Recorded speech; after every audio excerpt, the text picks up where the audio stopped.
We don't want to shoot. She was out of shoot.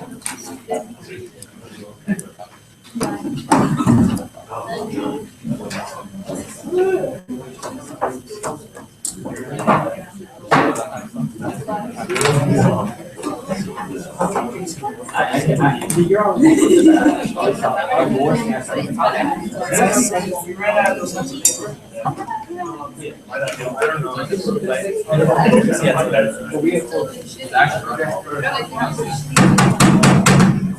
I call this meeting to order at 7:35.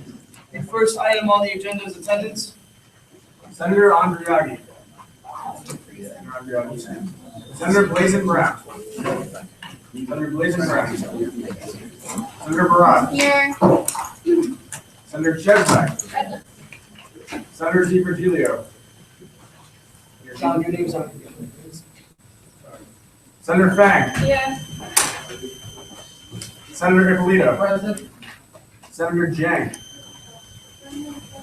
Senator Jang. Genesis Tavares. Come join us.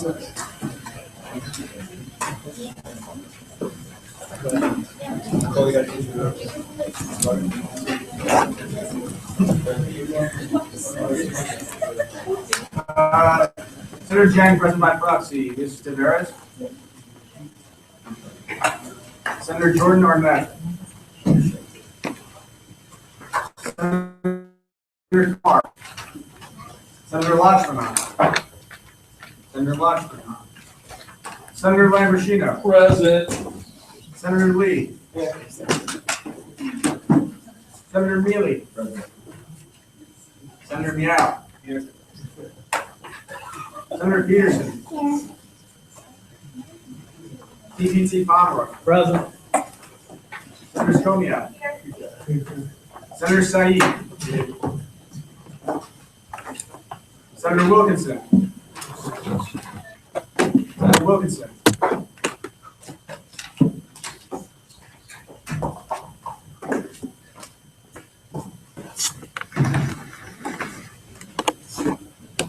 Senator Williams. I gave you that again.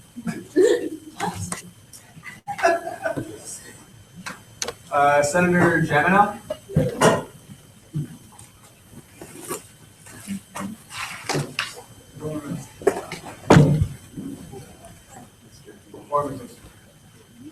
I'm you. Yes, Senator LaCar. Treasurer Michaud. VP Chung. Here. VP Myers. VP Pacia. VP Adelson. Present. Before I move on to the next item of the agenda, I just wanted to introduce the new senator, Senator Gabriel. He will be replacing Senator Walsh as the CSA representative. So, give him a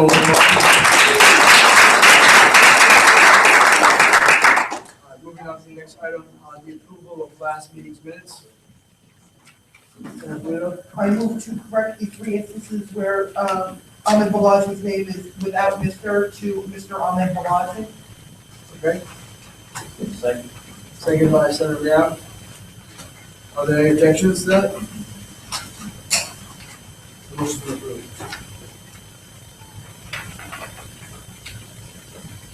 I move to adopt last meeting's minutes. Second. Second by Senator Fang. Is there any debate? Seeing none, we'll move to a roll call. On the motion to approve last meeting's minutes. Senator Blazin Brown. Yes. Senator Barad. Yes. Senator Cheslak. Yes. Senator Fang. Yes. Senator Ippolito. Aye. Proxy Tavares.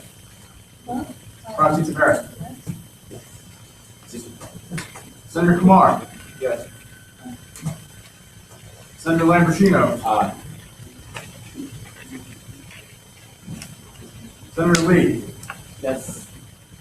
Senator Mealy. Aye. Senator Meow. Yes. Senator Peterson. Yes. PPT Pomeroy. Aye. Senator Stromiel. Yes. Senator Said. Yeah. Senator Williams. Yeah. Senator Jamino. Well, okay, so, yeah, we're just approving last week's votes. If you haven't had a chance to go through it, then I would.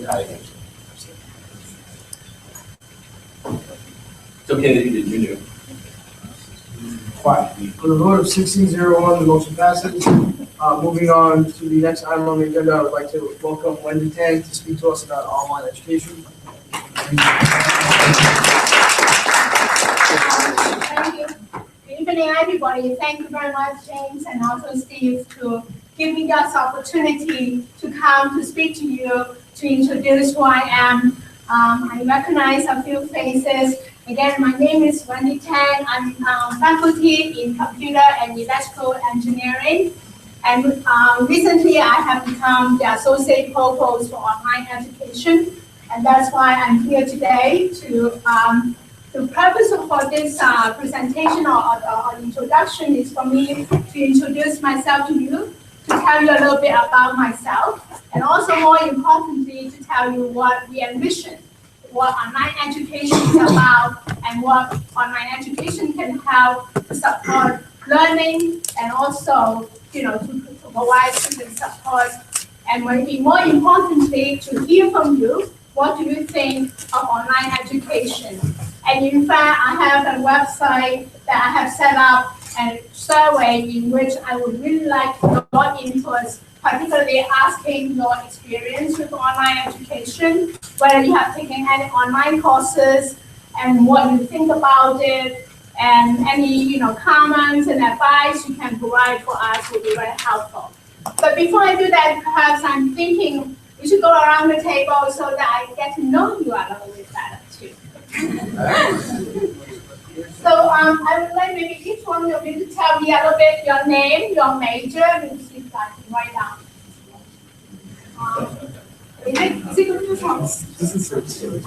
So the name, your major, what year you are, and where you're from, your home. You know that why I'm asking all this information, because I want to get a sense of whether online education could be helpful to you. So my name is John. I'm a sophomore here. I'm majoring in DME and AMS, and I'm here from Long Island. Thank you. My name is Thompson. I'm a bio major. I'm from Long Island. I'm Boyd, I am a applied mathematics major, senior, and I'm from Long Island. My name is Dan. I'm a junior biochemistry major from USG. I'm Pauline. I'm a junior history major, and I'm a teaching professor. Hi, I'm Chris, I'm a psychology major, and I'm from Key. Hello, my name is Cody. I'm a junior, also a psych major, and I'm with Miami. Hi, I'm Taylor. I'm a marine vertebrate biology major, and I'm from Westchester. Hi, I'm Angelo. I'm a senior psychology major with minors in media arts, health and wellness, and women's studies, and I'm from New Jersey.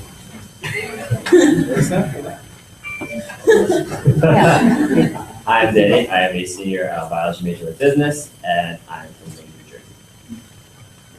I'm technically not part of, well, definitely not part of the center or anything. I just live stream it. Oh, yeah, I'm Marissa, and I'm a biology and psych major, and I'm from Connecticut. I'm Cole. I'm a political science major, and I'm from Staten Island. I'm Genesis. I'm a junior in my schools, and I'm from I'm Nathan. I'm a biochem major, sophomore. I'm from the Greater Boston area. I'm Arjun. I'm a psychology major, senior, also from my my name is Drew. I'm a junior at the Environmental Studies, and I'm from Brooklyn. I'm Eric. I'm a senior biochemistry major, and I'm Bella. I'm a senior health science I'm James. I'm a history major, junior, and I'm from Hi, everybody. I'm Ryan. I am a graduate student, actually. I graduated from Stony Brook last year with a bachelor's degree in biology. Thank you. Minor in chemistry. I'm currently pursuing my MBA with concentration in healthcare management, and I'm going to be attending medical school next year.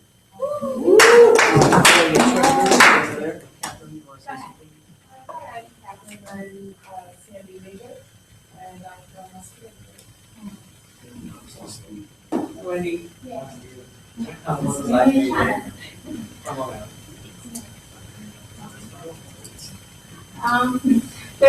The reason I like to know a little bit about you is that I can see indeed this is a very diverse group of students, and you have different majors, different stage of the career, and also some quite a lot from around here, but also different area, Boston, New Jersey, and yeah. So what I'm thinking to do is that first I'll tell you. From my background, I know some few of you because about 5 years ago, that's when I first met Anthony. Anthony is that I was a faculty director at the Undergraduate College of Information and Technology Studies, and that role really opened my eyes. And like the Anthony's how I was really seeing.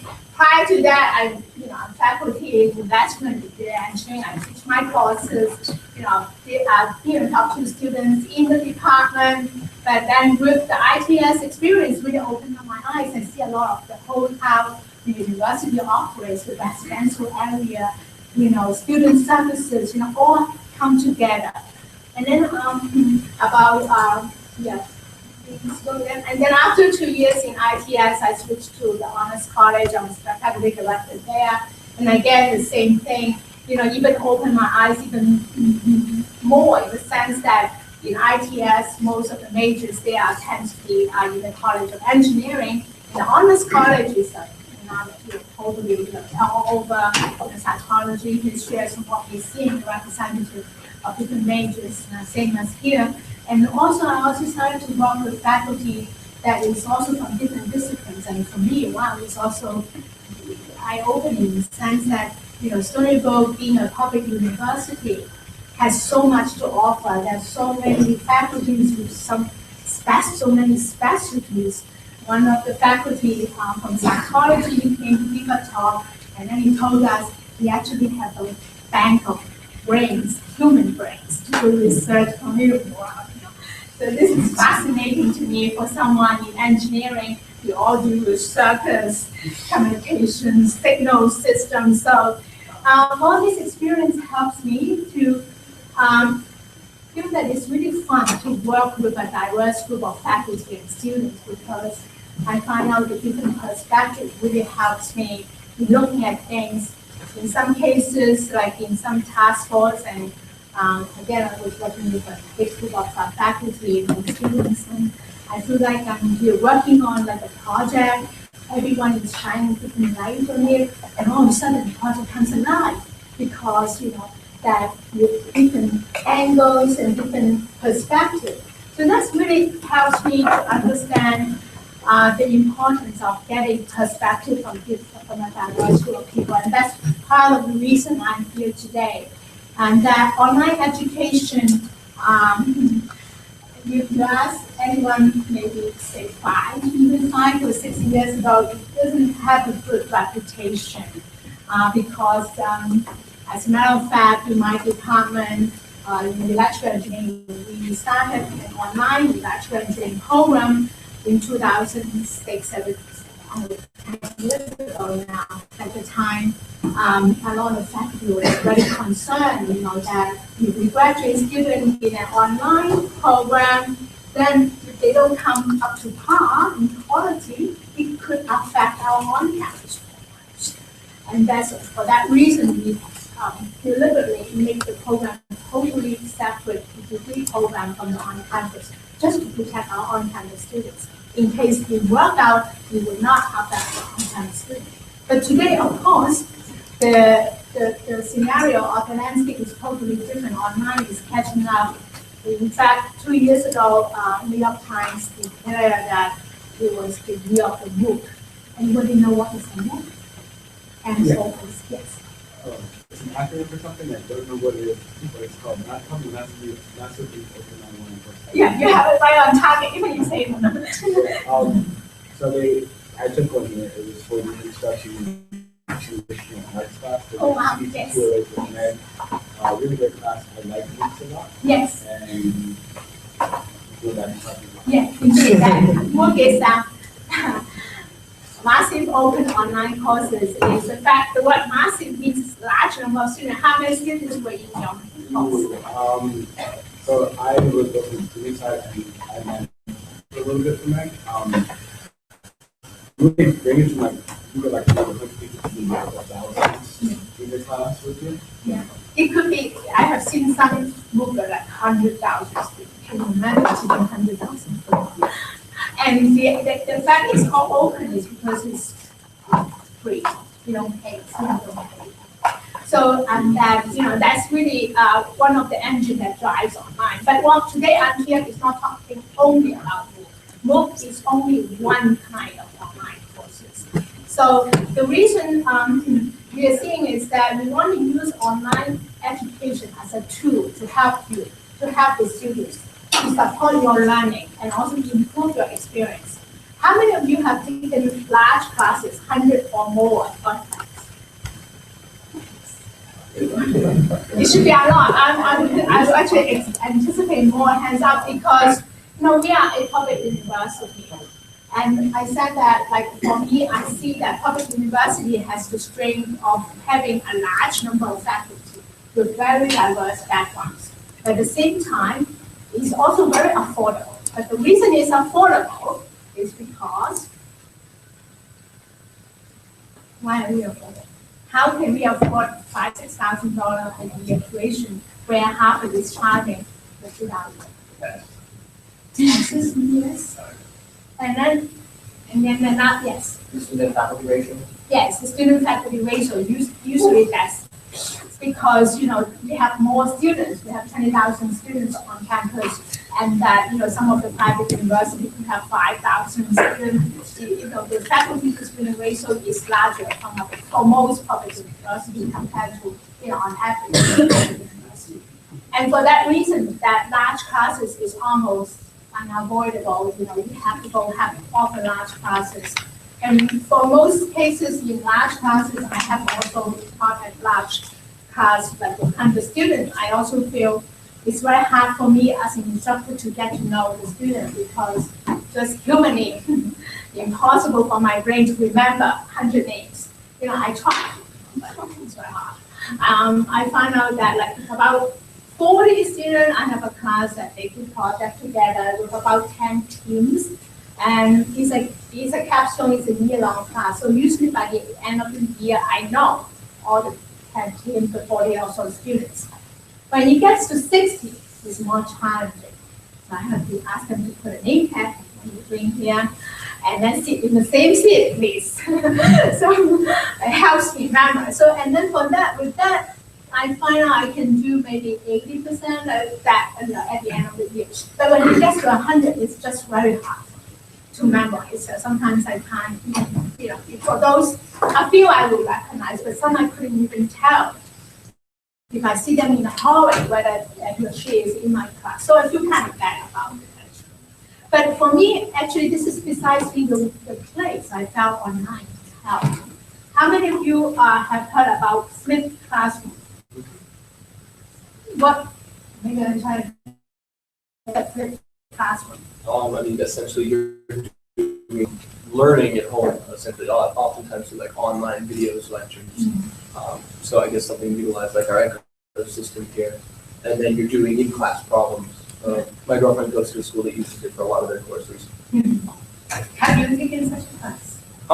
We almost implement something like that at times. You're expected to learn outside of classroom for like organic chemistry in class, but we still do the actual learning in class. So it's not quite a flipped classroom. I haven't experienced it.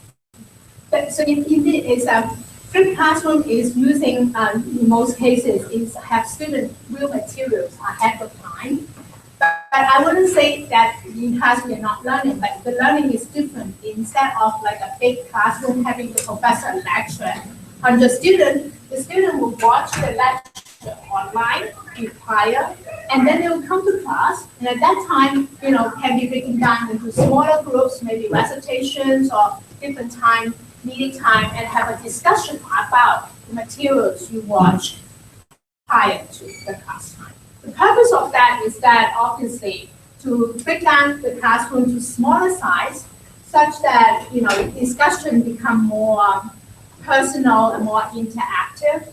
And then of course then the thing is that, however, you will have to watch the materials prior so that discussion becomes meaningful.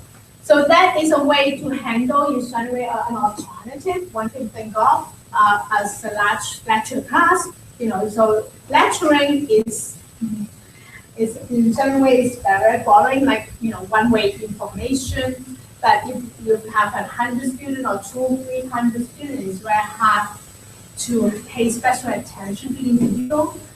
And actually, I was told from someone who had a lot of experience in teaching online that you can easily hide as from an on-campus face-to-face class to see back, on your computer. Especially perhaps I have no clue what you're doing in the back, right? I'm not saying you're doing it, but I'm sure that students do that. But on the other hand, in an online environment, you cannot hide. Why? Because you can easily get the statistics who didn't post in the last week, or at least come out. So if someone being very inactive, a student very not participating in class, in an online environment, we can pop up these. So these are the things we are thinking to do. For example, using online as a tool to help to alleviate the burden of large classes. Maybe not all of them, but in some will be helpful. And then secondly is summer. Sometimes you are obviously most of you will not be on campus, and that it will be good to take an online class to kind of catch up on requirements, graduation, Gen Ed, or some sequencing issue. And in other cases, some classes is known to have a large retake, like those foundational classes. All engineering students required to take physics, the sequence. If you don't pass it, you cannot progress in the major. So those become a bottleneck class or foundational classes. Those classes, if we can have modules that have materials available for you, before let's say you didn't pass before the retake, so that it gives more opportunity to practice and more opportunity to review materials, that kind of thing. These are the things that we are thinking of. But I want to emphasize, however, that online, we don't want to use online to replace college experience, because you are sitting here today, you're talking to each other. This is a very valuable experience that is social peer support of your college experience is essential in my real. I didn't tell you that, but I grew up in Hong Kong. I came to United States for college in the University of Rochester as a freshman. And that indeed, I have the same, that experience of learning from each other, the peer support, doing the labs together, is for me is not replaceable. So we are not looking at no more face-to-face, just for me that doesn't make sense at all either. But for me, online is a tool to be used efficiently and intelligently to address the issues that we're facing in a public university, the large classes, the large number of retakes, and also to help in summer. In that case, you will be able to catch up on requirements, and so you can graduation on time. So that's more or less in a nutshell how we think of online. So I would like to open up the floor for questions. Senator Williams. I do know that the school does provide some kind of online educational opportunity to block the discussion. That's my question is, well, I feel like those aren't very successful considering students don't use them very often. What would be something that we choose about that? You're talking about online discussion forum, right? Yeah. I think that obviously, that it also has the issue with the faculty training. Like online is somewhat new, especially for a lot of our faculty has years of teaching experience, but online, the platform, right? So I think that I'm working also with TLT, technology, teaching, learning, and technology division. So they are putting together like basically trainings and workshops. I think you guys are much more fluent in the online world than some of our faculty. So that's something that we have to work on. Senator, please. Brown? Yes. Yeah, actually, that was one of the points I wanted to hit, was that it seems like something that the faculty doesn't always embrace. I mean, technology as a whole seems something that a lot of our faculty, I mean, if there was a way to help, I mean, ironically enough, like educate them on technology, almost like, I feel like that education is already there, but that they refuse to use it. I mean, I have professors who don't even know how to operate the projectors in classrooms. And it does provide a disconnect, because a lot of our fellow students like, communicate and learn so effectively through online meetings. Yes, absolutely. So if there was a way to kind of force professors to kind of like start to adopt to these things, because I feel like it works so much better in education. And your comments are really well taken, and I really appreciate it, because actually for me, that's how I look at it as my job. I'm coming to you, and at the same time, a couple months ago, I also went to the undergraduate program directors meeting and to talk about precisely or more or less the same thing, and I think there was in some way, what you talk about, there's the issue of, someone is more used to the traditional way of teaching. Like I say, faculty, some of them have years of teaching experience, but, they look at chalkboard, they would not even want, like you say, they don't even want to use the projector or blackboard. But then on the other hand, we also have, a new influx of new faculty. Those are more, receptive of the idea of online. And I'm seeing that even in my program, when we do the online electrical, beginning, half of the faculty, usually senior faculty, do not like it. But gradually they're seeing the benefit of it. And like you say, probably don't want to force people, but on the other hand, we want to encourage it. And it's a subtle cultural change. We try to do it like, as seeing success stories would help.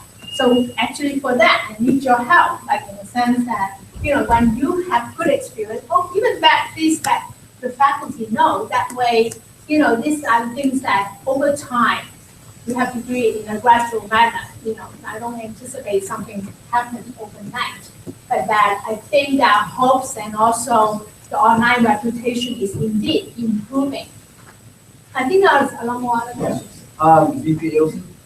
Would you be able to maybe, so everyone knows, maybe speak a little bit about OLIAC and Sure. maybe some of the stuff that we're working on with the money that the president has Absolutely, yes, thanks, Steve. Yeah, OLIAC, Steve is a member of OLIAC. OLIAC stands for Online Advisory Group. Online education. Yeah, online education. Thank you. Online Education Advisory Group is composed of faculty, staff, and student representatives. So Steve is our student member and also a graduate student member. And then we have several faculty and also students, some staff members. And that the idea is that like when we're doing online, say we're making policies and then right now we are in high gear with something called the ESPO initiative. It stands for Stony Brook Online Education Development Initiative, in which the president and the provost each put up like $500,000 together. There's $1 million of funding to encourage faculty to develop proposals to make some courses online. And that this is the first year of the funding. We are in the review process, so we expect that 4 or 5 courses converted from traditional into online, or having online resources to improve the course. So these are the things that, from higher up, from the president and the provost office, they try to give incentive to the faculty to do more online. And obviously you need to assess how effective these strategies are. Yes. I just speak from Steve's VP Ilson? Yeah, speak a little bit about what the faculty member has to do in preparation for proposing a course that they have to meet certain standards and they have to actually meet with certain groups on campus in order to complete? Yes, so when in preparing the proposal, we ask them to meet with the technology teacher to making sure that what they propose makes sense and that their courses will make it. So we try to stay away from video that we try to ask the faculty to develop modules of material so that you don't have to watch the whole lecture, the 1.5 hours, but rather the lecture is breaking down into modules on different. Each module may be 20 minutes, half an hour long. That way it's more for the students to review the material. So you can, lecture time, 3 topics are covered. But then you may want to review materials in one module more than the other, so that breaking down into modules from a digital, available in a digital format will be helpful. So there are lots of things that traditionally teaching doesn't, we don't think about. But then in the online world, it makes sense to have it in modules because the fact that it's online, we want to be able to repeat it, and we don't want to watch the whole thing. Senator Blaine Brown. This is something I'm sure your portfolio, Officer Folio, the organic chemistry online resource. I think that's honestly like a pretty decent platform. I mean, it gets confused with students, but it's a very helpful means of learning. So I don't know if that's something that could be proposed for other classrooms. Yeah, chemistry as a department, I think they are pretty advanced, and the faculty there is very receptive. So that indeed they have participated in the ESPO initiative. So I'm very impressed with what they have been doing. And they work very hard, when there's errors on it. Yes. I've noticed, to correct those issues and to communicate effectively, when there are issues. So. Thank you. Yeah, I noticed that. I was very impressed with the chemistry faculty. Very receptive and very, follow. Are there any other questions? Senator For further development on that theme of online education, where can we reach you? Oh, yes. So actually, my contact? Sure. You can reach me by writing down and let's go talk. Or I could send the email you have. Yes. So yeah, if you put it in a minute, I will also.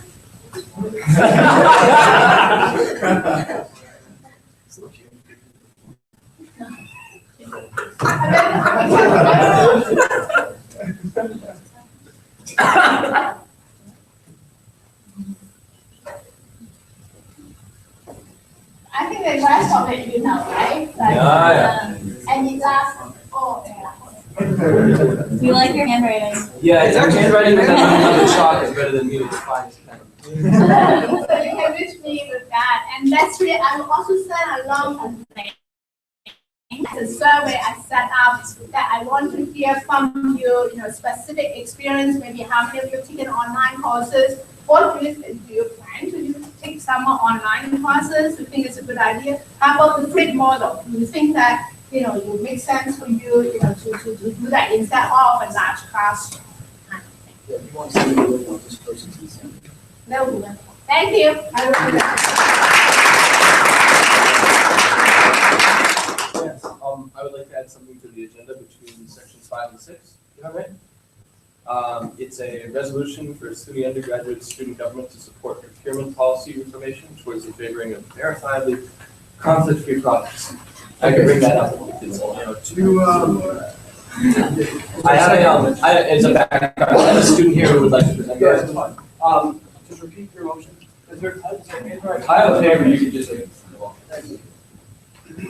All right, I'll second that. are there any objections? Seeing none, the agenda has been amended. Moving on to the next item on the agenda, is the CSA Agency Act to be presented by Senator Barad, I would assume.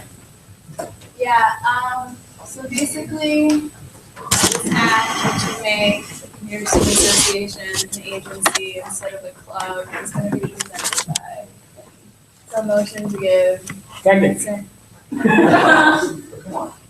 Motion to give Vinny Justiniano speaking rights. Second. Second. Are there any objections? And Eric Horn.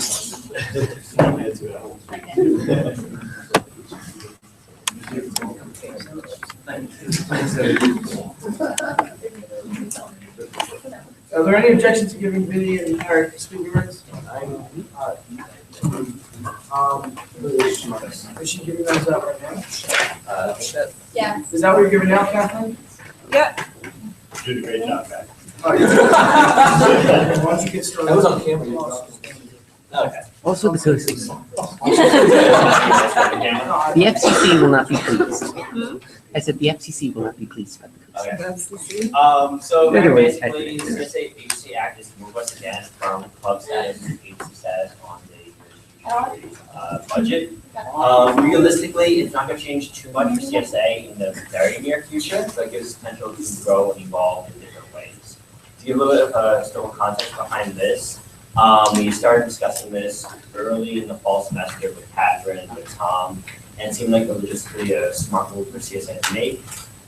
In the past, we had budget of $150,000, which is very impressive, and we had some really cool new events. We've done that.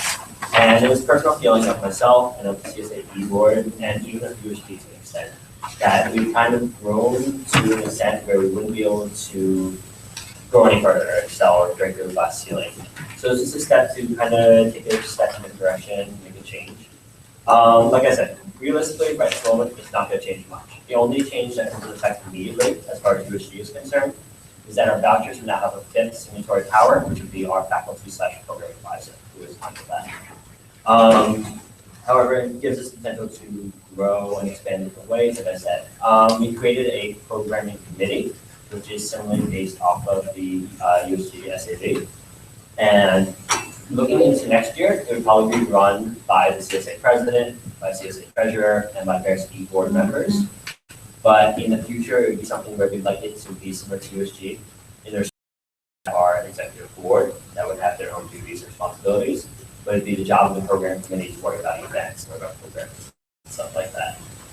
Very simply because events is so much of our focus that we really don't have the chance to get the other methods that we could be improving as well. Does anyone have any good questions about this act? So similar in service to like what RHA provides. Essentially. Exactly. That was one of the main reasons we did this. Besides improving ourselves, it also justifies some of the things we've been granted. CSA has their own senator. CSA has their own representative on SAP. That's not something granted to other public organizations, even ones with larger budgets, even ones with larger members. So this is also justification on USG's end to explain why CSA gets that privilege. You were going to speak, can you do that? No, not at all. In fact, if you're giving me speaking rights, I am in support of that completely. You always have always got our back. When I say speaking rights, I mean acknowledgement. Sorry, I'm kidding. Senator Lamb-Shida. Okay, so this is a 36 people food number, and this compares like where that come from? Where is that? Mountain and rights on the Constitution. On the side. So with our Constitution, nothing has been changed beyond changing the word organization to agency and the addition of a funding process, which is necessary for any constitution of an agency. That's something that's been within CSA for a while. Being blunt, it was created before I was a member. It's just kind of there. Would you see, or is there still? Yeah. No. Would there be like a similar oversight of the treasurer over more allocations as RHA does? In similarly, they're given a little bit more independence in how they operate, or like there's a little bit more trustworthiness in how they operate. So RJ, when they first become more autonomous, they had to go through the process where the USG partner was still including every single voucher for every single hall council. CSI is looking to move more towards RJ and that they'll have more subcategory type of committees. So from the treasury perspective, we're looking to have them become more autonomous, but the first step is to have them kind of go into it slowly. Like, you don't want to completely have it so that I'm not signing off on every single one of their vouchers right away. So this is kind of a step moving forward to that. So they would have a fifth signatory, which would have to be a full-time faculty staff advisor. But they would also have to submit a funding distribution plan at least 2 months in advance or so, that the advisor could like approve sort of thing. Yeah, so that eventually, once they get to a point where they don't need and they sign off on everything, they can have their advisor sign off, and their advisor will be knowledgeable enough to know like the financial bylaws. So with RHA, I have the access to all their funds and we can hold on every time if something happens. The same would hold true for CSA in the long term. This is just more of a short term. Cool. Yeah, essentially piggybacking off that point, at this time, I don't think it's smart for CSA to go completely autonomous, just because we don't have the professional staff to ensure we're following financial bylaws. But long term, that is what this will hopefully set. Yeah, but worst case scenario, if we get a full new e-board come in and they don't know the financial bylaws, I don't want to risk them spending realistically 1 year and then risking CSA losing my budget status. And just an administrative note, that, same thing with RHA, same thing with TSA, there's never 100% autonomy because accounting still looks at everything. And, at that point, there's also, sorry, I want to say this point, Are there any questions? Senator Bushido? It's kind of like an amendment, I'd like. Yeah. So, I think it's like section 104 under meetings, C, it says POG with catch. And So, Wait, can you, I didn't get that whole name. I would like to correct meetings of the USG, SAB, CSA, PC, that line, POG with catch. I'd like to take that line and strike USG, SAB, or actually remove it because it's already stricken, but I'd like to remove that. And also I'd like to remove POG with catch. So, some context behind that. Is there a second? Second. It's relevant. Yeah. We use the SAB bylaws as our guideline. We caught that. Maybe I should make something on that. Scoop of the day, buy in. All right, are there any other questions for the representatives? Senator Brown. Motion to approve this act. Second. No, she has, you have to say that. CSA. Second by Senator Lee. Move on to debate. Treasurer Michelle. I'd like to add one more amendment so that it says effective, for the 24, effective starting, 2015-2016 academic school year. Senator, Guido. So moved. Second by, Senator Pomeroy. PPT Pomeroy. Most friendly. Now we're still on debate on the motion to approve the CSA agency act. Excuse me? Yes. Yeah, it was. Okay. Yeah, Senator Blaze. No, if there's no debate, we just end debate and go to a roll. Fair enough. Is there any time? Is there any debate? I appreciate your Seeing enthusiasm. none, we'll move to a roll call vote on the motion to approve the CSA agency act.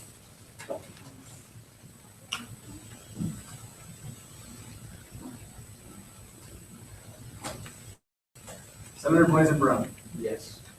Senator Barone. Yes. Senator Cheslak. Yes. Senator Fang. Yes. Senator Ippolito. Aye. Roxy Taveras. Yes. Senator Kumar. Yes. Senator Lamborghini. Aye. Senator Lee. Senator Neely. Aye. Senator Meow. Yes. Senator Peterson. Yes. PPT Pomeroy. Aye. Senator Scomial. Senator Said.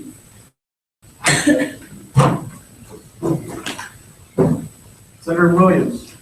Aye. Senator Jaminow. Abstain.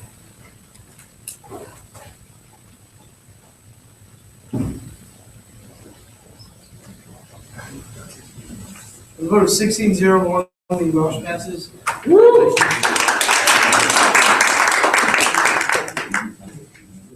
moving on to the next item on the agenda, the 2015 USG Constitution Act. Presented by Keith Davidson. So I'm gonna have to send it to table this until next week. I haven't received any feedback from anyone via email like I requested. So over the next week, if everyone can send me an email with comments based on the changes, so I can compile them and present it with those feedback, and so we can streamline the process rather than having to go through everything. That would be great. Treasurer Shaw. Wait, did you say table to the next week? Yes. Next week is when we have the budget thing coming through. If we have, because everyone should be sending me feedback, it should be a very quick process. But if not, then we can always table it again. Can't, and the fact that no feedback was received is true that people may not have feedback. Because we had an executive council meeting today, and there was a lot of feedback, and I received none of that feedback in advance. So that implies that there's feedback. Treasurer Michelle. Since we're up here anyway, it might be a good use of time and since there aren't other items on the agenda. Well, if that is the case, you can table it to the end of the agenda. We'll take care of the resolution and then I like that. And then discuss further. I think it would be just a complete waste of time. I think everyone should just provide their feedback via email so we can streamline the process. And I think that there's a resolution that's very important that we should go on. Yes. I think it might be hard to have the conversation with email, just because I don't know, I think the actual debate is helpful, but I do think that putting the resolution in front would be helpful. I agree. Yes. So I'm not saying to have a conversation via email. I'm just saying everyone to read the document over the next week, provide your feedback to me based on the document. I'll compile all of the feedback that I received, and then next week, if we have time, I'll go through all the feedback, just because there are a lot of people that are gonna have the same opinion. So let's just streamline it all together like other organizations do, so we don't have to spend 8 hours having to deal with this, because there's a lot of changes. Well, first of all, I won't allow 8 hours to be spent on it. Literal Larry. But being that it is on the agenda, there's up to you senators. I can table it to yes. I would move to swap the USG Constitution Act and the resolution that is very, very long that I proposed in the order, so that we can at least have a conversation about the Constitution. You move it, tabling it to the end of the agenda. Precisely that. Second by Senator Williams. Are there any objections? Seeing none, the motion passes. I guess we'll move on to the resolution for Stony undergraduate student government to support procurement policy reformation towards the favoring of verifiably conflict-free products. I would ask the Senate to, what is your name? Jake. Jake? Normally that was speaking rights? Second. Thank you. No, it was specifically towards just the, are there any objections to giving the gallery speaking rights? Seeing none, the motion passes. Okay. First thing, I would like to just give a quick shout out to Mr. Senator Blazin Brown for helping me edit this a little bit, make it a little more resolution. Yeah, exactly. USG friendly. So this is the resolution for Stony undergraduate student government to support procurement policy reformation towards the favoring of verifiably conflict-free products. So hopefully by the end of this little speech, or whatever you want to call it, that'll make a lot more sense. So yeah, I mean, don't go verbatim, just give us like, why you did it, what you wish out of it. Okay, sure thing. So the conflict in the Democratic Republic of Congo, which we'll call the DRC from now on to save time, is the deadliest conflict since World War II, with over 5.4 million civilian deaths recorded. Armed groups in the DRC earn hundreds of millions of dollars each year for the trade of conflict minerals that are essential in all consumer electronic products. This means cell phones, laptops, desktops, projectors, printers, faxers, everything. Basically, all electronics products contain these minerals. And armed groups vying for control of mineral resources in Congo are notorious for serious human rights violations, including but not limited to sexual violence and the use of child soldiers. And the next point right after this is regarding to a resolution that was passed, I think, what was it, last week? a few weeks ago, regarding Stony Undergraduate Student Governments to support Governor Cuomo's sexual assault response and prevention resolution, showing a commitment to issues surrounding sexual violence and prevention. And while sexual violence is a part of the crisis in Congo, in helping out the crisis in Congo, easing that situation any way we can, will in turn ease the sexual violence crisis that is going on there as well. So it is in accordance with that resolution that was passed already. Companies that produce products containing conflict minerals have the duty to thoroughly trace and audit their supply chains to ensure the sale of their products are not funding violence in the DRC. There's more and more availability of the opportunity to trace the minerals that these companies have in their supply chain. Basically, these armed groups take these villages hostage where they have the mines for the minerals. They take the mines, they smelt them out of the country, and then they get sent to Asia where they get smelted and turned into the products we all know and love and use on the daily. And these companies have the opportunity more and more to trace where these minerals are from, if they're from verifiable sources or if they're from these armed groups that are making money off of basically taking these villages hostages as hostages. So Section 1502 of the Dodd-Frank Wall Street Reform and Consumer Protection Act in 2010 required companies publicly traded in the United States to disclose their use of conflict minerals from the DRC or surrounding countries. So as a result, 4 years ago, an investigative report concluded these 3 bullet points on the next page. These are just a few of the points that were made in the investigative report. There was a sharp increase of activity amongst technology companies to accelerate reform efforts, such as the production of the world's first fully conflict-free product that contains clean Congolese minerals. So it makes sense that the government passes an act requiring companies to look into their supply chain. It would make sense that the companies respond by increasing their activity in monitoring their supply chains. Basically, they're doing exactly what the government told them they have to do now. And this led to a shrinkage in the conflict mineral market through conflict-free audits. Over 40% of the world's tin, tantalum, tungsten, and gold. Over 40% shrinkage, which is pretty huge. And the removal of many armed groups throughout the Congo. So this is proof that reforms we are making over here, halfway across the world, are having effects on the Congo, on this violence that's happening over there, which is, I read this and that was huge to me. That kind of gave me fire to want to push this thing even harder, because it's showing that these efforts are not for nothing. They're having an effect. So, Stony Brook University collects over $5 million per semester from students for a technology fee and has significant investments in companies that use conflict minerals from the Democratic Republic of Congo into their supply chain. Now, to make one point clear, there is no company that's 100% conflict-free right now. There's no company that just has pure minerals from verifiable sources that are just aiding the economy of the Congo. All companies have conflict minerals in their supply. So what we want to do is, we're not saying boycott certain companies, we're just saying we want to make a push. We want Stony Brook to lead the charge in making a push towards purchasing more conflict-free minerals. So we want to favor companies that are making more of an effort to make these good changes happen. Okay. Whereas as representatives of the Stony Brook University student body, members of the SUNY system, it's our duty to see that all efforts are being made to ensure that technologies purchased for our campuses and beyond are contributing to peace and stability. So contributing to legitimate minds that are helping the economy in the Congo rather than these armed groups.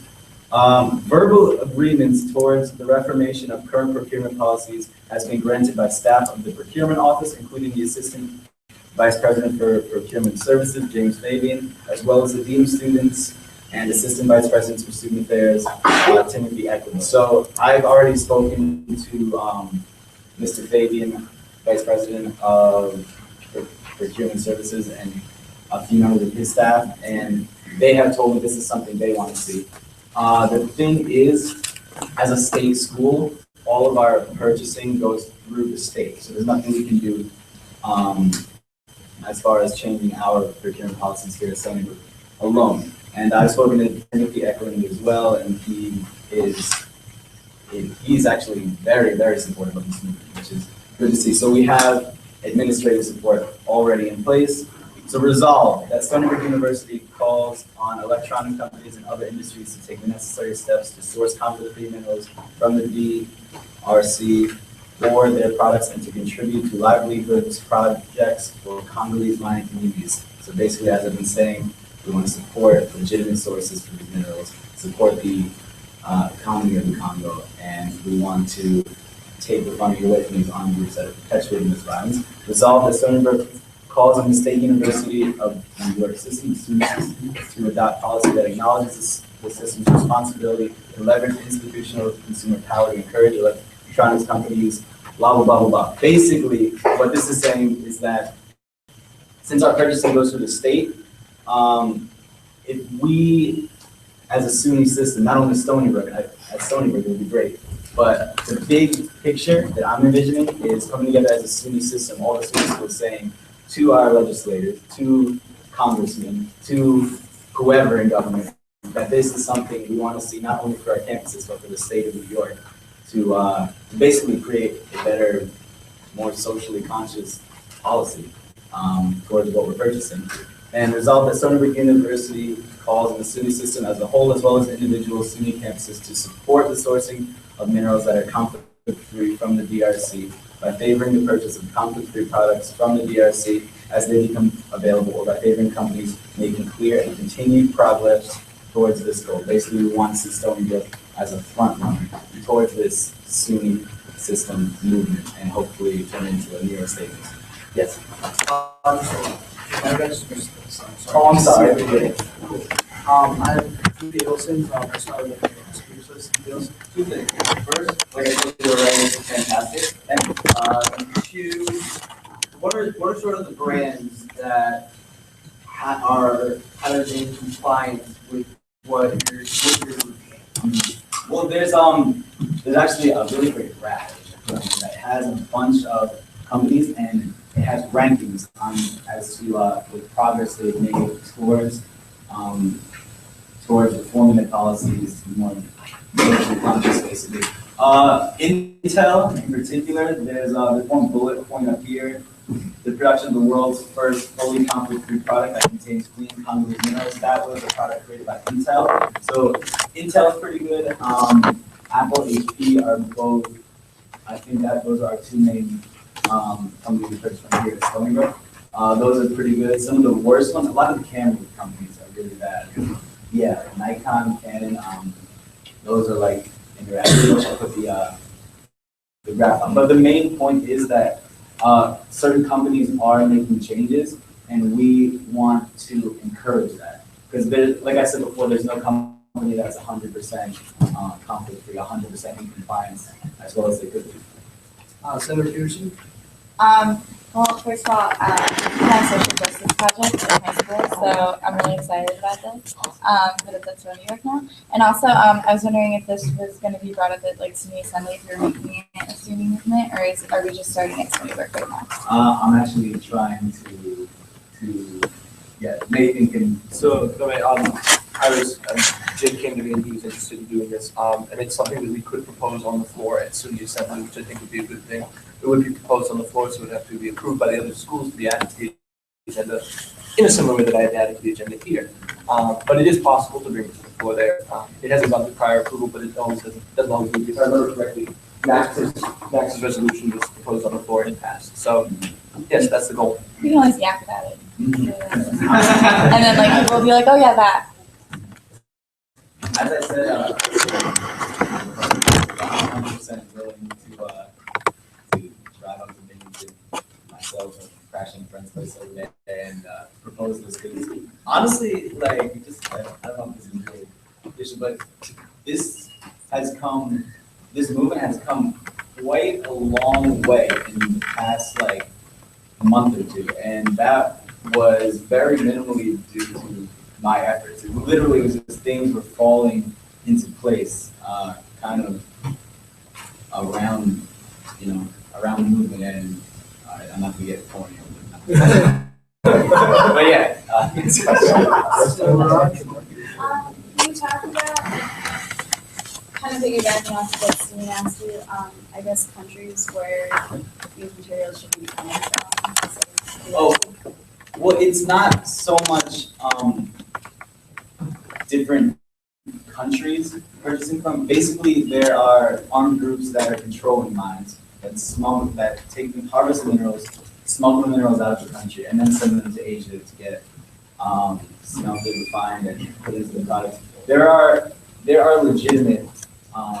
There are mines that are being mined legitimately in the Congo, and we have the power to trace, at least somewhat, whether minerals are coming in our products are coming from these legitimate sources or from mines controlled by the armed groups. So it's not so much as shifting the purchasing away from the Congo, it's shifting the purchasing to the correct mines in the Congo and away from these armed groups to kind of sap their funding.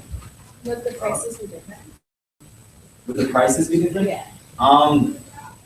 As far as you mean like if Stony would change its policies and would we? No. So the point of this movement is to have this as a factor in purchasing decisions because I mean as far as like one company to the next, like I said before, there's no like one company. It's not like organic food and normal food. Like you can't get conflict-free products for like more money like you can get a conflict-free or an organic tomato for like 4 times the price of a regular tomato. You know, it's lost my train of thought for a second. Yeah. Trisha Michelle? So there's definitely for this, it's not just for us to help this, it's for everybody too. So to make this kind of a larger scale and more applicable to everyone, it's not just USG. I recommend in the title to remove for city undergraduate student government. That way it reads resolution to support procurement policy recognition towards favoring verifiably conflict-free products. So all larger scale. What was the exact? Yeah, what was the change? The exact change was to take out for SUNY undergraduate student government. Mm-hmm. That way it's not just us who's taking this. I got you. The whole SUNY system. So you can call that. Senator Polito? So I'm gonna so move that. Second. And I Seconded by, is that funny? Do you find that, Take clear training. Yes. Clear training. And if I may continue, because the resolution is being passed by the undergraduate student government, we can't resolve that Stony Brook is falling on it. Because only expressing a non-binding opinion of the undergraduate student government. So as such, I'm going to move to amend the first result statement to say resolve that the Stony Brook University undergraduate student government calls on electronics companies and so forth. Leave the rest of the statement intact. I see. That changes this first result from Stony Brook University to Stony Brook University undergraduate student government. yes. Seconded by PPT Pomeroy. I see that there's objections, Trisha Michelle. Alright, so it's not just so that we're the ones actually calling for everybody to do it, I think that we should urge Stony Brook University to do it too. So instead of replacing it, it should be what? I'm sorry, I was going to say I actually have a meeting with the Vice President of External Affairs next week as far as trying to get an official statement from the university. You know, like an official, President Stanley giving thumbs up next year. So instead of Yes. I just would make it so that USG calls on electronics companies, electronics companies, I would just say that we call on. Yeah. Can we put like perhaps nothing to be worded better, but the university as well as the state of New York? I have, if I may have a suggestion. Sure. You can literally just copy the second resolve and word it so that the Stony Brook USG calls on Stony Brook University. We currently have one wording that Stony Brook calls on the State University of New York. That has been changed to the undergraduate student government of Stony Brook calls on SUNY, we can change that to the undergraduate student government calls on Stony Brook University. So it's a very easy addition / edit. I like it. So when we're calling on the university, and the university is calling on SUNY. SUNY's just calling on the state, the state's calling on the world. Oh, I'm sorry. Yes, I would like to motion to add the resolve that the Stony Brook undergraduate student government calls on Stony Brook University. We have an amendment for a second. So can you amend his amendment if it's any different? Yes, Is it amend. different from his amendment? Can you reiterate what his amendment? First resolve statement, and USG following, that's under university. So it is different from that. Okay, so can you amend his amendment to that? It's a different, it's different. Mine is different because it's literally the addition of a resolved portion, if I understand. Yes. Okay. The second, Yeah. I will try the motion.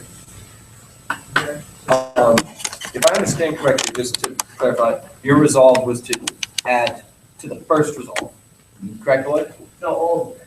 All of the wall. So there was really no reason to rescind his, if I understand correctly, because his edit is a necessary edit and my edit is a necessary edit, but they were completely separate edits. Okay. You get what I mean? Like, he's just changing. Why don't you encompass his edits in your motion? Okay, no, gotcha. So I would like to move to change all of the, under the resolves, that Stony Brook University to that Stony Brook undergraduate student government. Stony Brook University's undergraduate student government? Exactly. Okay. Stony Brook University's undergraduate student government, and as well to add a fourth resolve that states, resolved, that Stony Brook undergraduate student government calls on the university, calls on Stony Brook University to adopt policy that acknowledges the system's responsibility. You're gonna have to put this in writing.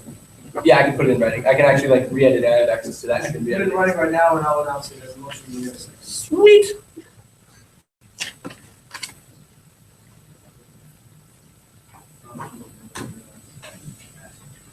And only, because he said Stony Brook University, to Stony Brook University's undergraduate student government, I'm gonna also move to change Stony Brook to Stony Brook University. We're changing two things. We change, no, you're getting a fourth statement. Right. Hold on, I'll show you what I'm, But sorry, the first I motion can't was write to it change Stony Brook for a University. second.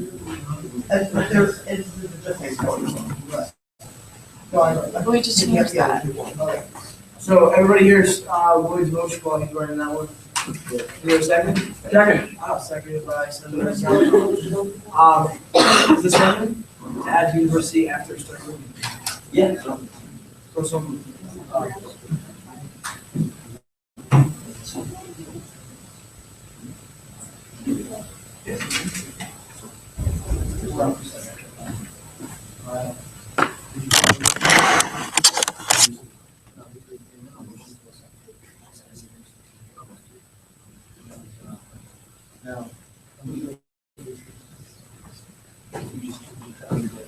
Oh, yeah, my motion was to change it from Stony Brook to Stony Brook University to an undergraduate student government. That was encompassed in mine. In my motion, that was encompassed, right? To change Stony Brook University, I changed it to Stony Brook. Gotcha. Sorry. Can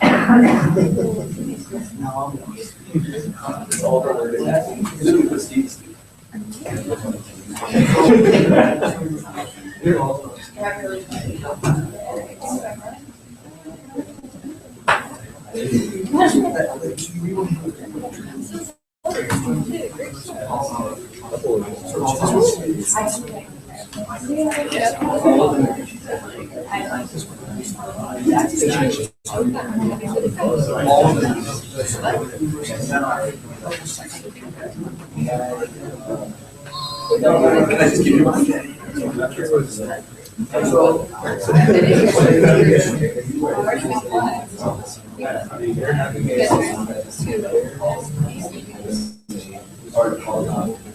Oh, it's this.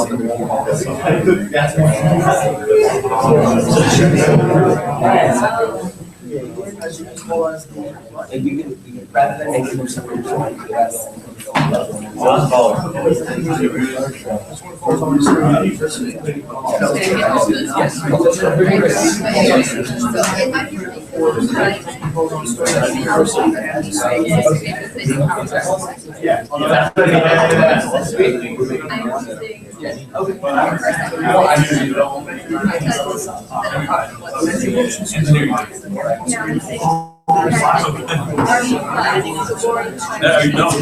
go back in time. Where did you?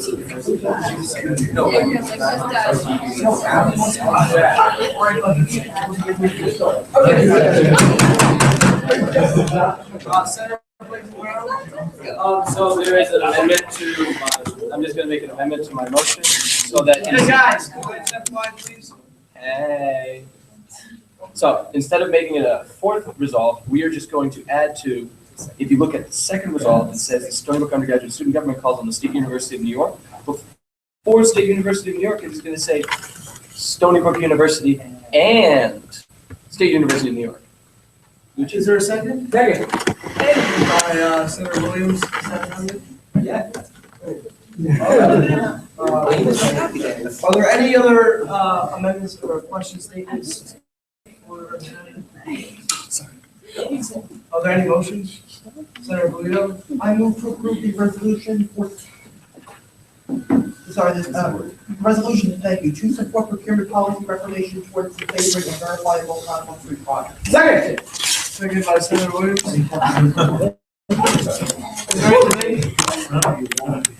Is there any debate?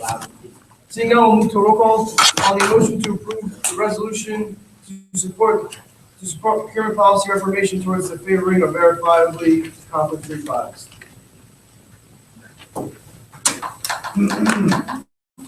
Senator Andreotti. Senator Blazin Brown. Yeah. Senator Barad.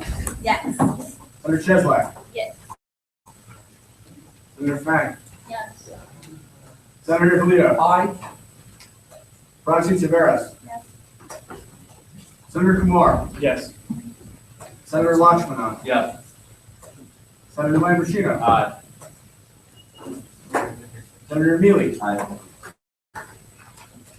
Senator Meow. Yes. Senator Peterson. Yes. VPC Buckler. Aye. Senator Scomiak. Senator Said. Senator Said. Yes. Senator Williams. Yes. Senator Jaminow. Yes.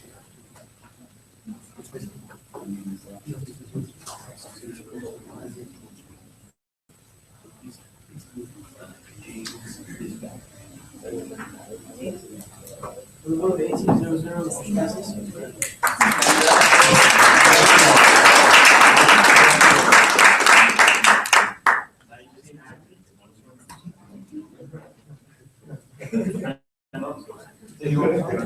Are you voting or something? Yeah.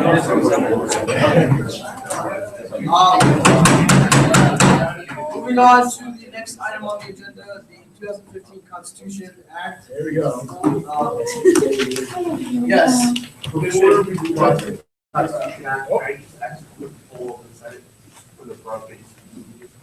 Sure. So the Echo had actually to ask you guys. So the Broadway speed meeting is being rescheduled for next week, and he's looking for the input of you all as to which is the best time slot to do it to reach students and hopefully have some of you guys go. So the two time slots they're considering is both on Wednesday of next week, either during campus life from 1 to 2:30 or later in the day from 5 to 6. So is there any strong preference as to which time slot will work best, and can anyone commit to making this? How about we'll do this? Those in favor of the first option, can raise their hand. One, two, 13. Those in favor of the second option, please raise your hand. 4. So we have 13 to 15. All right, guys. Of the 13 people that said yes to the catch lifetime, how many of you can actually make it? There you go. Thank you. We're, so I'll probably send you guys a follow-up email. We'll need your help to just promote and let people know, but thank you. All right. Now moving on to, Dear Constitution. the 2015 Constitution Act. DP Ableton, I still request that it be tabled until I get feedback for next week. are you, Senator Capobianco, are you able to speak to this thing? Since you were on the ad hoc committee as well? I'm sorry, what was the, We're on the 2015 Constitution Act. what was, details? We still request that it be tabled. I don't think anybody's looking on a vote, but rather that we discuss it. My only concern with is the timeline with respect to the referendum, given that we will have the presentation of budget next meeting. Absolutely. But what I was asking is if you're able to present the major amendments you guys proposed at the end. Yeah. Is that for me? I don't know what that says. Oh. Just do it now while I'm live streaming the meeting. All the more reason to table it. I'll still be here next week. You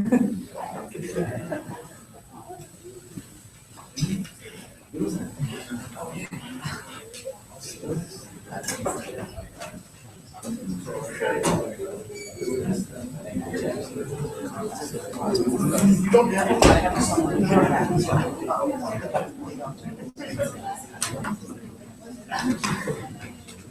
Is there anybody here? Please. Is there anybody here who didn't go over the summary of the amendments to the Constitution? Okay. Thank you, thank you. That's fine, let's go. I'm basically just gonna read off this verbatim. I know that you have to have a Constitution, so for 22.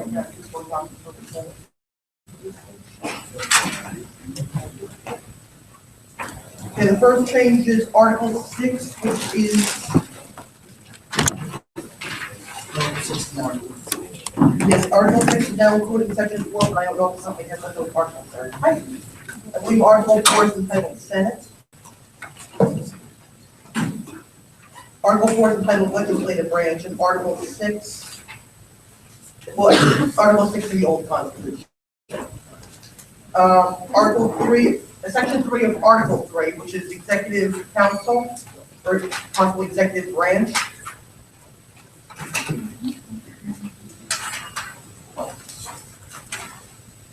Sorry, Article 3, Executive Branch has new Section 3, which specifies the process for automatic dismissal from office for members of the EC in violation of good academic or judicial standing. This is the same change will also be made in Article 4. Basically, we have it so that all members of the EC must now have a minimum cumulative GPA of 2.75. That's inclusive of all EC positions, not solely president, EVP, and treasurer.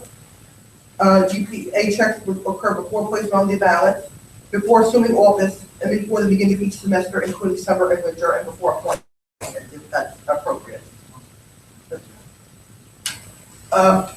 Yes, Senator Peters.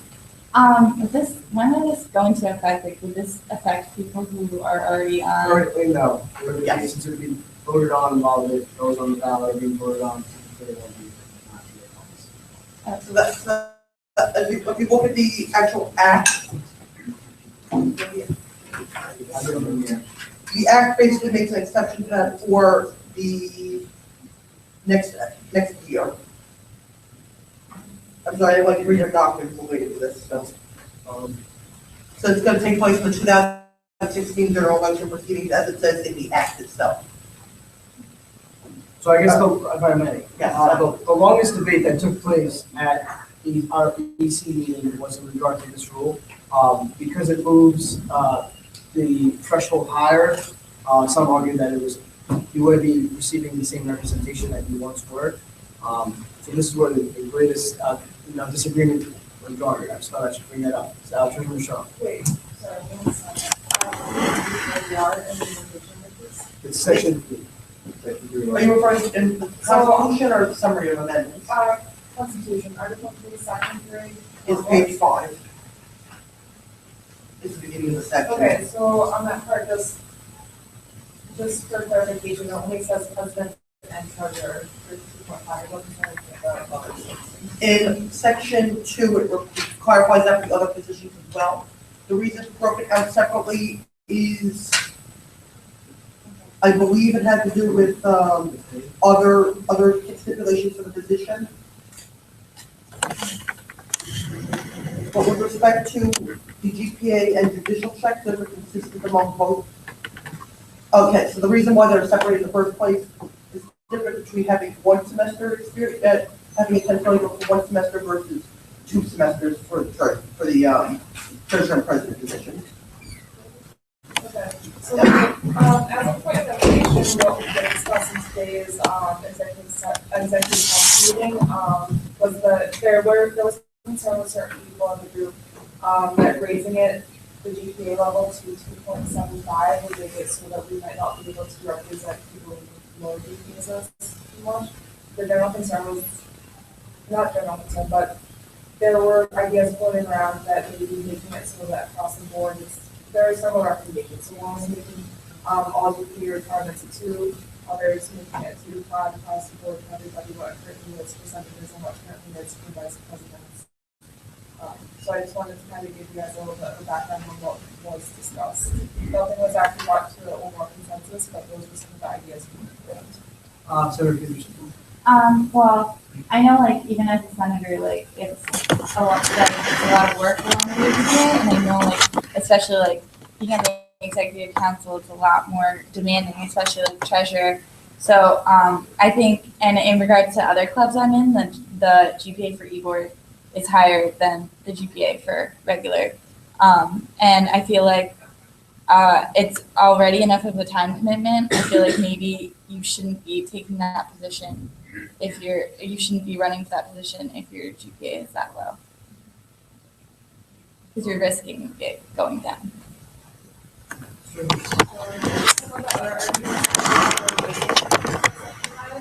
Is that, like as Marissa said, you want somebody there that's, we're all here for school, so making sure that people have to stay at least 275 instead of trying to move vouchers go too low. Like, it makes sense to have like higher GPA officials. Plus, some of the other ideas behind it is that you have better credentials. If you have candidates with a higher GPA, that might not always hold true. But you know, the same thing is kind of done with the job market as well.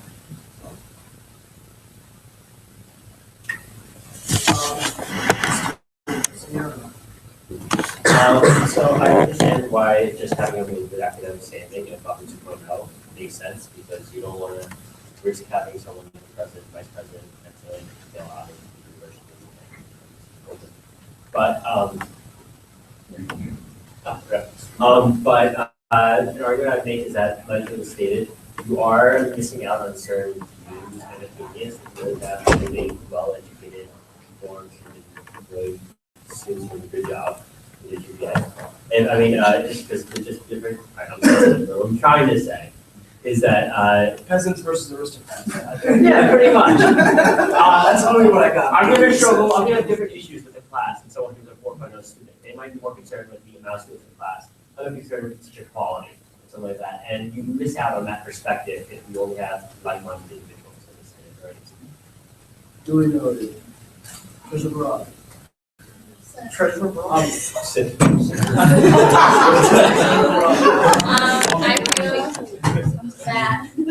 I feel that the GPA requirements should be uniform throughout at least the vice presidents and the treasurer and the president, maybe higher than the senators, but overall right now that everything is different, I think it's wrong because the VPs of communication and clubs and orgs and student life work the same amount of time that the treasurer, president, and VP do.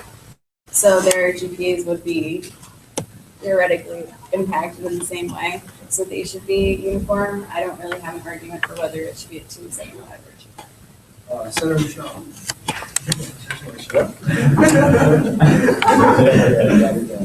So one of the other reasons why the current pay rate is as it is because because of the GPA changes. So currently president and treasurer do have to 275. They also get like a little bit more, and then vice presidents currently are required to maintain 2.5. The idea is just like a different level of service or something like that, or a different level of requirements, which is that's one of the reasons why that might fit into the others. Any other comments? So I just wanted to respond to, in regards to the GPA question, we did, Steve Abelson and I did meet with, Vice President Nation and the students excellent in regards to that question. And if I'm remembering the response correctly, the issue was we didn't want to bifurcate the GPA too much. And the reason for that was because we are, in all instances, student leaders, and we do want to have a threshold for which we have people in both the officer and Senate positions. So, and that was in response to the idea that we would originally have a 3-0 for president and treasurer. So it's 2.75 for EC and 2.5 for senators. And in my opinion, that's a good number because we do want people to focus on schoolwork first because we are primarily students. But at the same time, we want to make sure that we're meeting student activity standards as well as just making sure we're not, what's the word? So we have some sort of greater than minimum standards, so to speak. Yes, Do we know what the average is for the regular standard student? I do not know. And across like majors, like especially like too, like engineering majors may tend to have like lower GPAs depending, you know what I mean? So maybe we should figure that out, like with the average. Most people going into the treasury position will be coming from the STEM background, I assume, or that's how it has been in the past. So that translates, like I'm a history major, not to compare the two courseworks, but like one is 39 credits, which is my major, and one's like 129. So there are discrepancies, and when you do it all across the board, GPA, it might not translate well when you make a liberal arts degree to a science degree.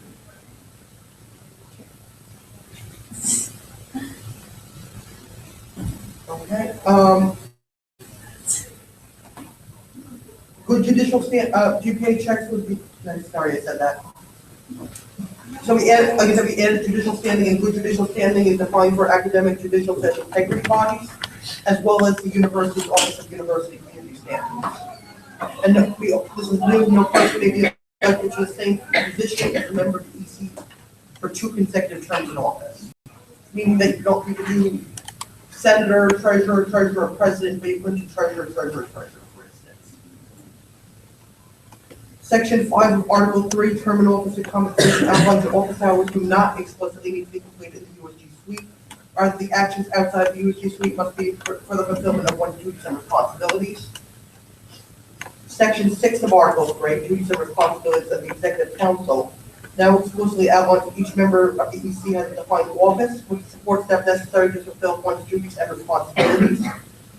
In addition, each member of the EC must provide an oral report to the Senate at the end of each month about any and all actions undertaken in the fulfillment of their duties and responsibilities. In addition to a digital and physical version of the report, physical meeting in the mailboxes of USG as outlined in our bylaws. Treasurer and president must complete one additional report per semester of the state of the finances and the organization respectively. Are there any questions on items 3 and 4 on that list? Sure.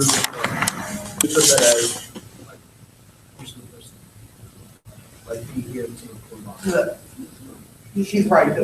He's signed this as orally here, physically in the mailbox, and digitally as an electronic.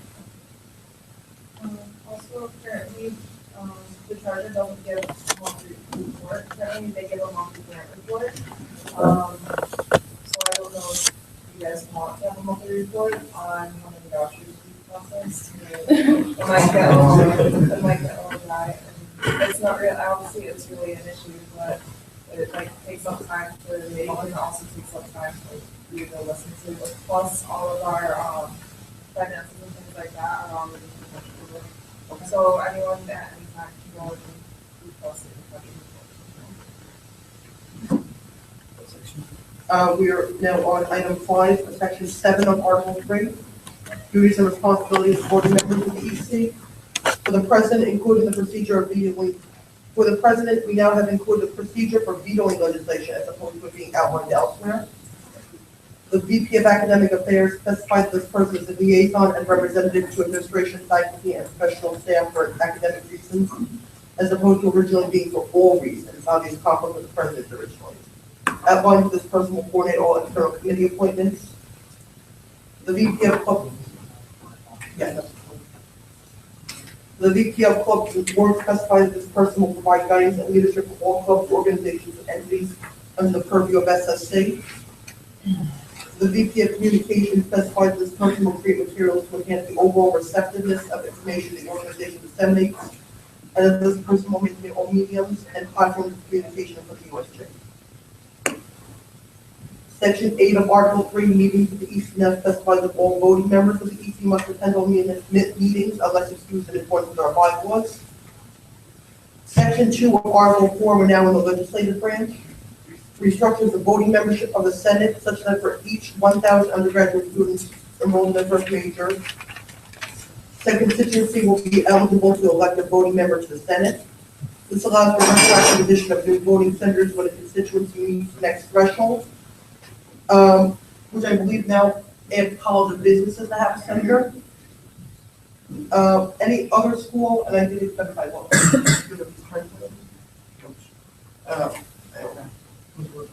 It's Article 4.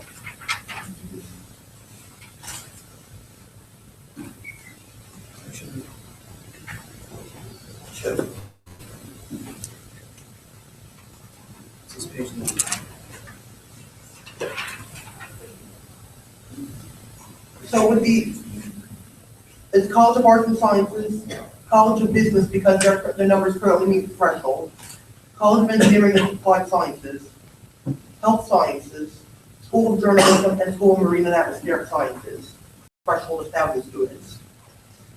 In that case, there will be a minimum of one at-large voting senator that is representative of all schools that do not meet the threshold. Are there any questions on that? Can you explain the at-large senator one? In what respect? I don't really understand.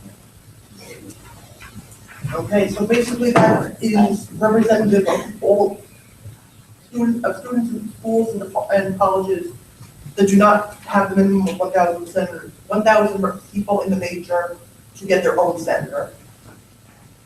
So like so for example, like I'm in SOMAS, instead of me being like a College of Arts and Sciences senator, I'd be an at-large senator. Right. But would someone at in the smaller schools not be able to apply for the College of Sciences? I'm sorry, They could only run for the at-large position, which is one as opposed to 12 spots in a lot of communities. No, the spot is open to any member of the undergraduate student body. Yeah, at-large? Yes. Isn't the whole idea, regardless of what your major is, you can still run for said position, it's just a matter of who can actually vote for that position, correct? I believe so, but. So if you're still somehow, if you want to represent the College of Engineering, and you choose to do so, great. However, the other SOMA students won't be able to vote for you, only CEAS students will be able to vote for the CEAS second. Great. I like how it is now, kind of where you have to be a major within that school to represent that school. But it's like that. Not how it is now? No. Really? I think that that should be a thing. It's normal.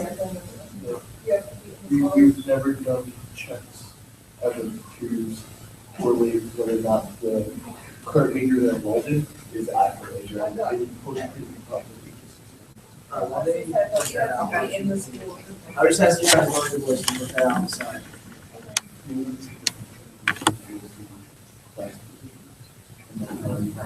Number 8 of Article 4, Section 3 of Article 4, specifies the process for automatic dismissal from office for voting members of the Senate for violations of good academic and or judicial standing. Same thing as the EC. The only clarification I'm going to add is that for the CSA and RHA senators, in the event the president of RHA or CSA is not eligible, they will appoint a new person to represent those organizations in the Senate, with contingency clause that the appointee is not eligible for either judicial or academic reasons. Here's the description in the prior one. Voting members of the Senate appointed after the 31st of October to be approved by the EC by a 2/3 vote. Section 5 of Article 4, term and office and compensation outlines office hours do not explicitly completing the USG suite. Same thing as EC. We explicitly differentiate between voting and non-voting members of the Senate. Increase the brevity of what assistance voting members of the Senate will provide the treasurer as it relates to the budget process. In addition, each voting member of the Senate must provide a digital and physical report to EC at the end of each month. But any all actions undertaken in the police. That's basically the same thing as the EC to the Senate, except the report doesn't need to be given at the EC meeting. Yes. Is that a physical copy to the entire EC or just? As I'm reading it, it's the entire EC. And of course, this is up for amendment, this is up for change, this is up for legislation that supports this. Yes. I would just like to point out, this is an extreme use of paper for everybody, each one of us to print out a physical copy and each EC member to print out a physical copy. So I do agree on that one point for I don't believe we should be printing out report either. And I have a feeling that would spark comment after our last semester meeting with regard to the agendas.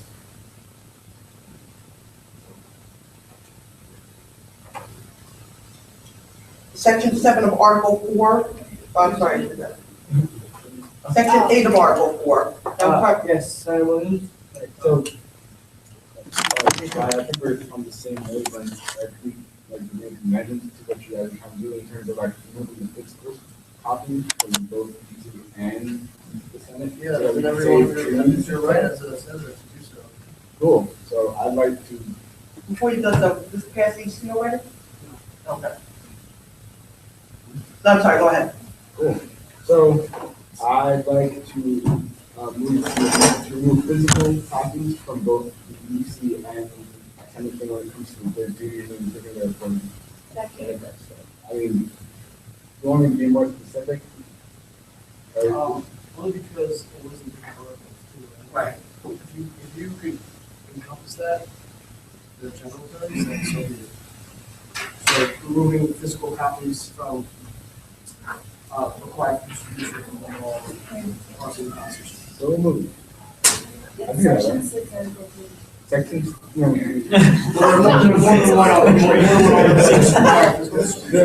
Section 6, Article 3. What I'm trying to say is physical distribution is not just limited to one section. Cool. So if you have a more overarching. Cool. Remove physical copies from. All duties and Yeah, all duties and responsibilities. responsibilities. Second. Let's save the truth.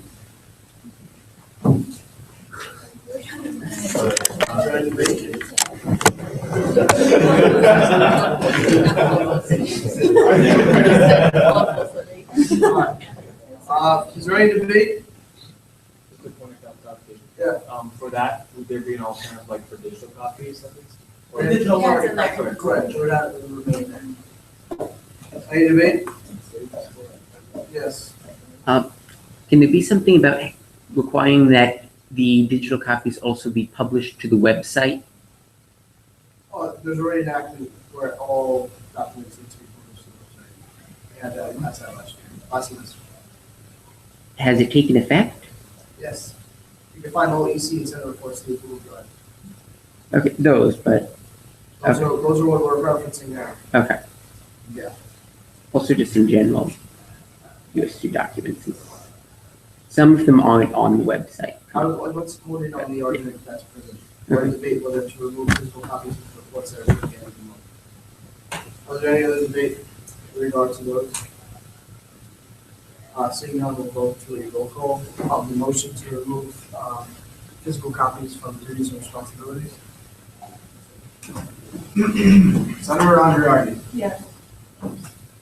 Senator Blazen Brown. Senator Barad. Yes. Senator Cheslak. Yes. Senator Fang. Yes.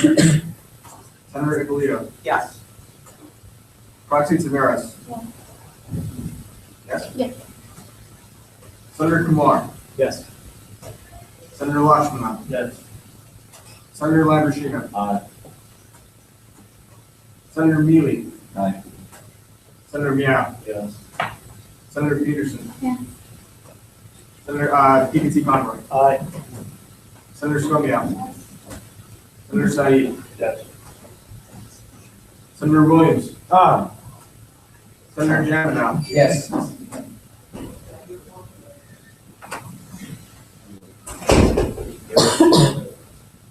17-0-0. Article 4, Section 4 of Article 5 clarifies that the Senate must approve presidential appointments to the judiciary. Section 5 of Article 5 outlines that each associate justice must have 2 office hours each week, and the chief justice must have 4 office hours each week. It's supposed to be on a case-by-case basis, as outlined in our bylaws. Is this, like all for the episode? What do you say? How is this like all for the besides like?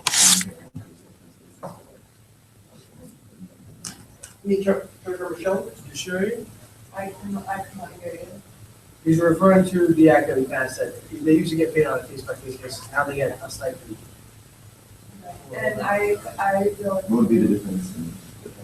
Okay, so I don't have the numbers of them, that on a case-by-case basis. You can potentially save money by not paying for them to have office hours when there's no work for them to be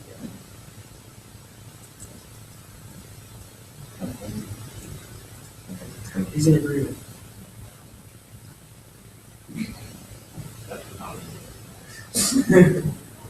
I'm sorry, I skipped one. Number 13, Section 9 of Article 4 alters the standing committees such that the Vetting and Communications Committee no longer exists, and the Rules and Legislative Review Committee is now the Vetting and Legislative Review Committee, as vetting is a legislative process. Is that supplanted by number 3? It's equal committees now instead of 5. And the communications is not sure any 3? Correct. No, I believe it's further along in here that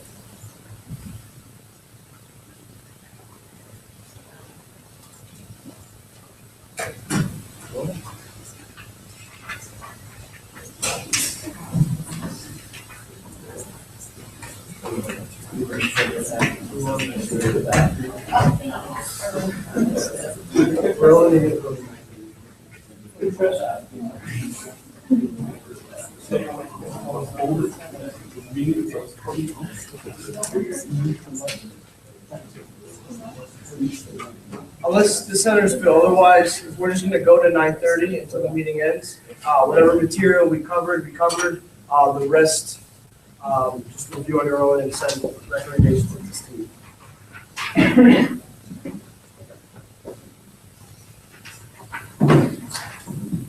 Yes. What about open agenda? 9:30.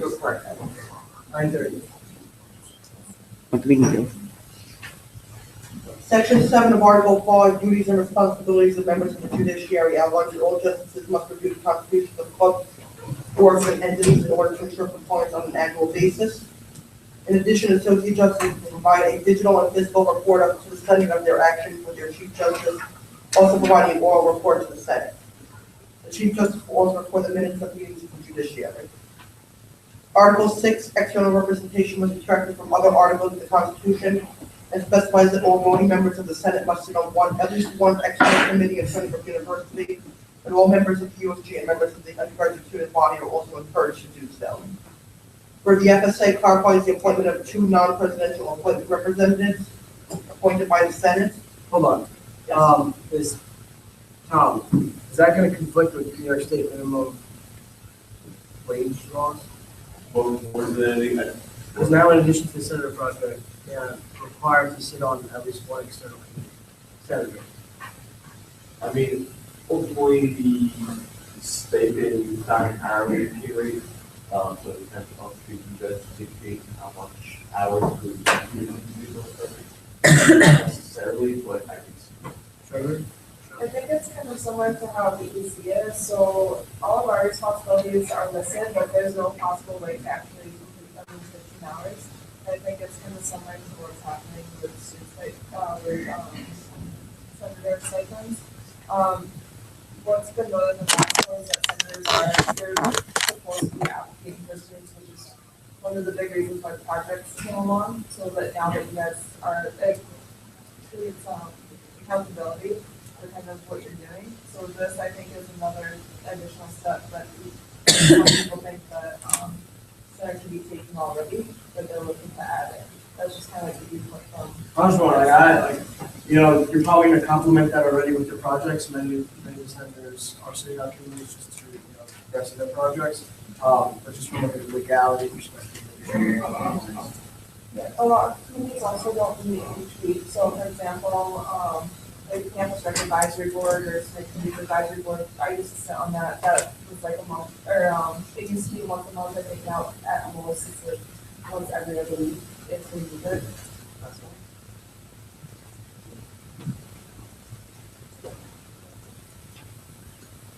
For the students who in the assembly qualified to become appointment of voting delegates, as well as who is eligible for appointment to a voting delegate position in the event that the branch initially eligible for appointment has no member interested. For the Stony Brook Council, the president will provide a report to the Senate at the end of the month, during which a meeting of the Stony Brook Council occurs. Article 7, agencies to extract from other articles of the Constitution. Appointments to chairs of agencies by the president must be approved by the Senate. Joint agencies must report to the Senate at the end of each month of its actions. None are presently L1 in the Constitution. Specifies that the VP of Communications and PR chairs USG Media and EVP chairs Event Management. Article 10, Senate now specifies that the summer senators will appoint the president pro tempore for the summer academic semesters as opposed to the previous PPT as doing this role retroactively. The summer PPT must be from among the voting summer senators.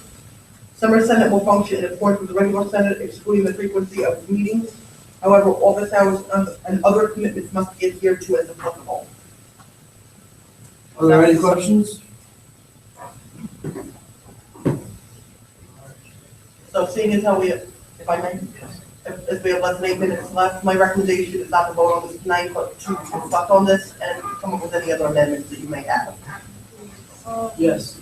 We create a Google Docs with us that everyone shared on and it has comments and abilities. That way everyone can actually see and read different changes people are proposing instead of having everyone like at the speed or so you can be getting multiple votes and everything. It just makes it so that everyone can do it. A document the Constitution with commenting, or a document like a whiteboard document with commenting? No. Google Docs, it's supposed to send it to all. I meant Google Docs regardless, but. Okay. All right, if there are no more questions, is there anything for open agenda? Yes? I'm going to say we have a student activity and USG board transition workshop. For the first one, there's limited advertising. It went pretty well. We're able to grow upon the program and do a couple more workshops. Yes? For my Senate project, I created a survey to get my student body and be sharing it via social media and emailing. So if you guys can share that, it just gives student feedback. It's called Project USG, YOUSG. Yes. So student activities are that they have these student life awards going on. Sorry. So somebody has this going on. Everyone's received an email about it, and nominate your club. It looks good to get some sort of award. Nominate other clubs that you see are doing well. There are individual organization awards, there are individual student leader awards, program awards, so something for everybody. Yeah, so definitely look into that and try. The deadline is April 8th, I believe. And then, so you can reach out to SBY and do that. Every student has access to that. And additionally, so the USG Treasury, we're having the last open forum of the semester on April 26th. We'll be covering USG related transition processes, In addition to just like collecting different forms of paperwork, that will make it easier for clubs and different organizations to transfer to next year, make sure you're actually on the contact list. Yeah, so, I already talked about this at the very beginning of the meeting, but, as many of you now know, now that I've gotten into medical school, I'm not going to be returning to medical school very next year, unfortunately. Yeah, no, it's. What? I understand. No! Why not some? Where's that? Don't go to medical center, take it forever. Yeah, so, if you wanna know, I got into Toro, I'm not 100% sure if I'm going there, 'cause I already have several other interviews to go on. Toro's in, Milton. I have one in Campbell and I have an icon coming up too. But be that as it may, unfortunately, because I'll be a full-time med student, I will not be able to return. That being said, I love your faces and, I enjoyed, being volunteer. I'm gonna finish up this semester, but, if you think you might know anybody who might be a good volunteering, please refer him or her to DVPL Rossi and then get the ball rolling from there. Yeah?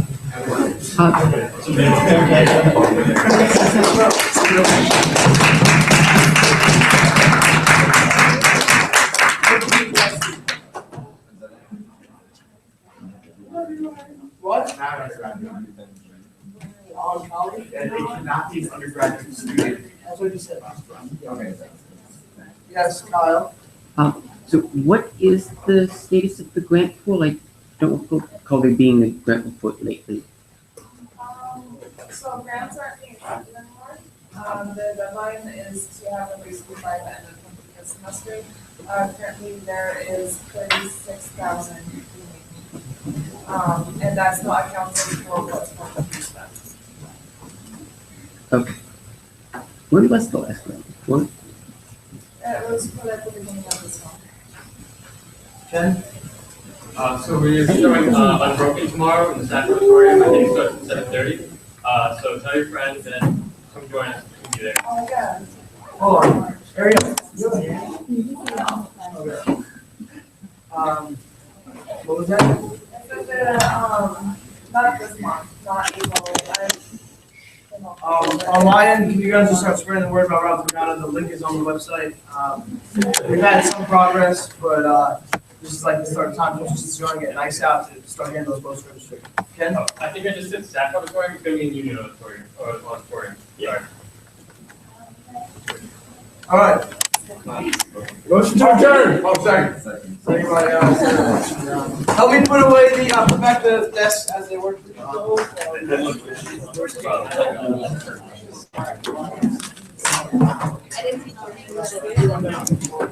Yeah.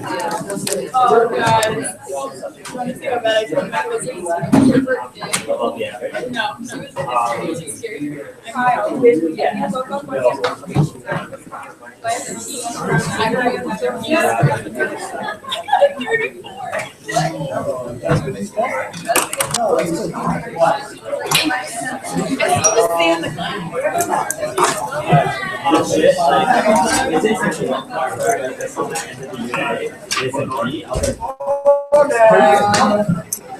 34.